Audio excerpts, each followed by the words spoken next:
کا ارشاد پاک ہے وَأَمَّا بِنِعْمَتِ رَبِّكَ فَحَدِّثْ، یہ قرآن پاک کی آیت مبارکہ ہے۔ حدیث پاک کا ایک ٹکڑا بھی میں نے تلاوت کرنے کا شرف حاصل کیا ہے۔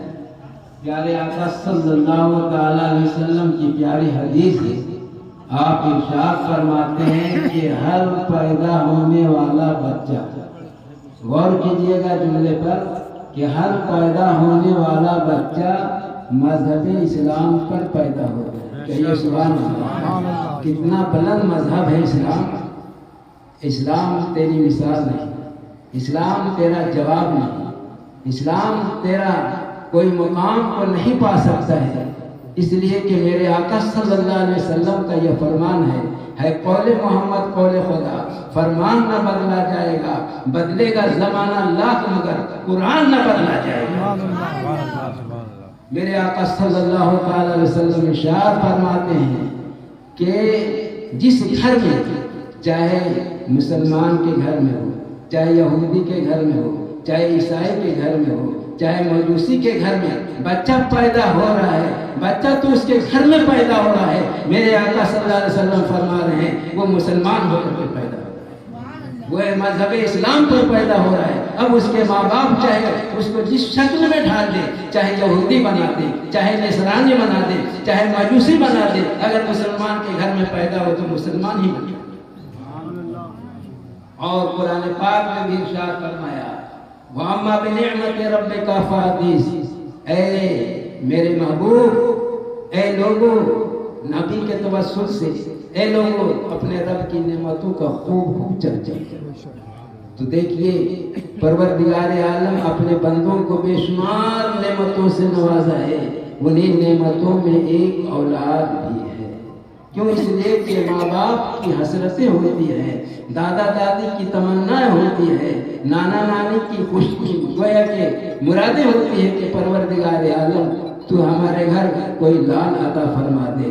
چنانچہ میرے آقا صلی اللہ علیہ وسلم کے جانثاروں، آپ یہ غور کرتے ہوں گے کہ ہر انسان اپنے یہاں انتظار کرتا ہے جب بچہ پیدا ہوتا ہے، جب وہ سن بلوغ کو پہنچ جایا کرتا ہے تو ماں باپ اپنی وسعت کے مطابق اسے اس شادی بیاہ کے گویا کے رنگ میں رنگ دیا کرتے ہیں، ساتھ ہی ان کے بعد ان کے دل میں یہ حسرت انگڑائی لیتے رہتے ہیں کہ کاش میرے گھر میں کوئی اولاد آ جائے۔ پروردگار عالم اس کی دعا کو قبول فرماتا ہے اور اس کے گھر میں ایک ننھے ننھے گویا کہ مسکراتا وہ پھول کی شکل میں بچہ پیدا ہو جایا کرتا ہے۔ ایک طرف ماں بھی خوش ہو رہی ہے، باپ بھی خوش ہو رہے ہیں، دادا بھی خوش ہو رہے ہیں، دادی بھی خوش ہو رہی ہے، نانا نانی بھی خوش ہو رہے ہیں، اگر ان کے خیش و اقارب سے تعلق رکھنے والے ہیں تو محلے پڑوس والے بھی خوش ہو رہے ہیں۔ گویا کہ قرآن میں ارشاد فرمایا وَأَمَّا بِنِعْمَتِ رَبِّكَ فَحَدِّثْ، اے محبوب اپنے رب کا خوب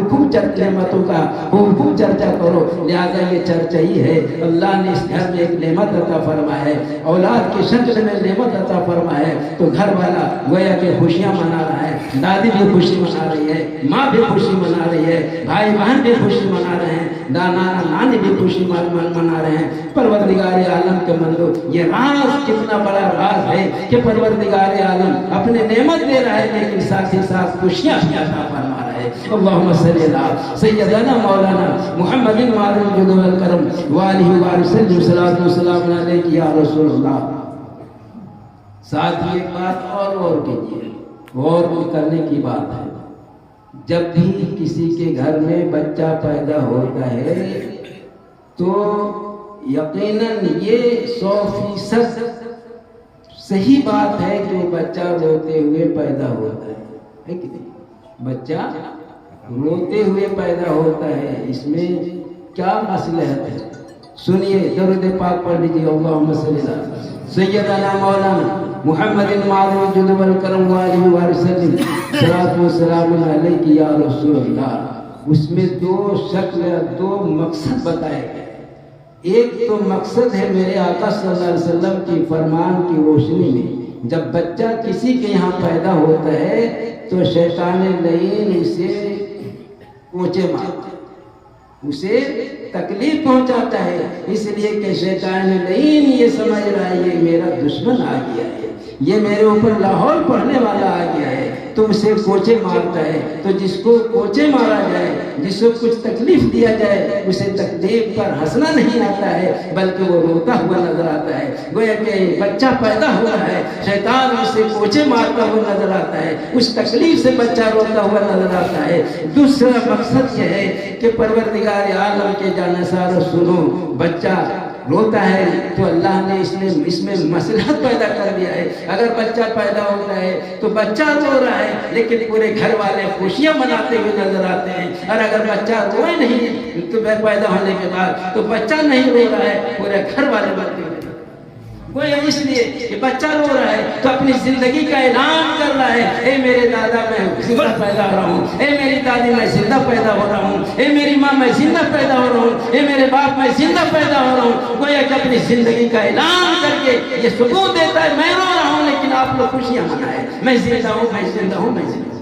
کیا یہ بات ہے، یہ مقصد ہے کہ بچہ روتا ہوا نظر آتا ہے۔ اللہم صلی اللہ سیدنا مولانا محمد مالک الجود والکرم وآلہ وآلہ وسلم صلاۃ و سلام علیک یا رسول اللہ۔ میرے دوست و بزرگوں، میں تھوڑی دیر کے لیے آپ کے پاس، آپ کے سامنے حاضر آیا، کیوں؟ اس لیے کہ وقت کا خیال مجھے ہے اور آپ لوگ بھی میری عادت کو سمجھتے ہیں، لہٰذا میں یہ دعا کر کے رخصت ہونا چاہتا ہوں کہ پروردگار عالم اس بچے کی زندگی میں خوب